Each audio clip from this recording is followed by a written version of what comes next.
We are looking at figure 12.7 on page 241 of your textbook. This graph tries to show the ability of emissions charges to innovate technology. So we say a good policy is a policy that motivates companies to create new technologies. And standards, what we did previously, we saw as a weak ability, innovation does not really encourage innovation.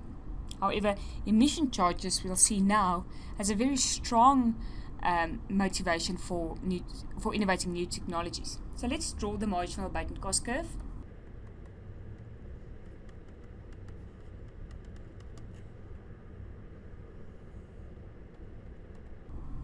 Okay, so let's say the government tells companies they have to pay a certain charge or a tax for every unit of that they produce, of emissions that they emit.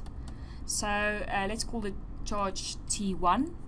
If the company is currently not paying anything, or if it's free, they would emit E max. But the moment this charge comes in, they would want to reduce their emissions because it's very expensive to pay a charge on all these emissions up till E max. And we know they will reduce their emissions up until the point where the marginal abatement cost is equal to the tax. So they would reduce it until this level, let's call it E1, because that would be the most cost effective. We know over here they pay this amount for abatement cost. So this yellow area shows the total abatement cost, and then the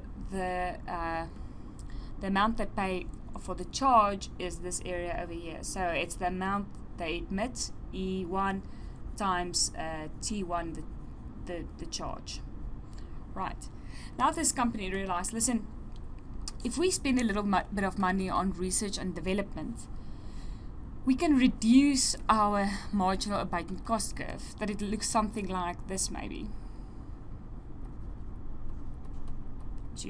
And it shifts down. Alright, now what happens?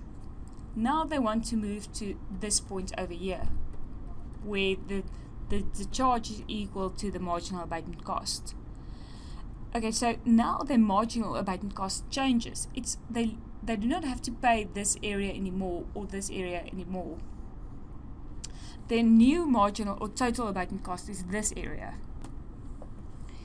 And then the emission charge is now what's left of the green area. So can you see they previously had to pay this area over here, which now they do not have to anymore, because there was an incentive to create new technologies that get more cost effectively or cheaper reduce emissions, and therefore they do not have to pay this blue area anymore. So there's a strong incentive to create new technologies. Very important graph. You should be able to draw it and explain it really well.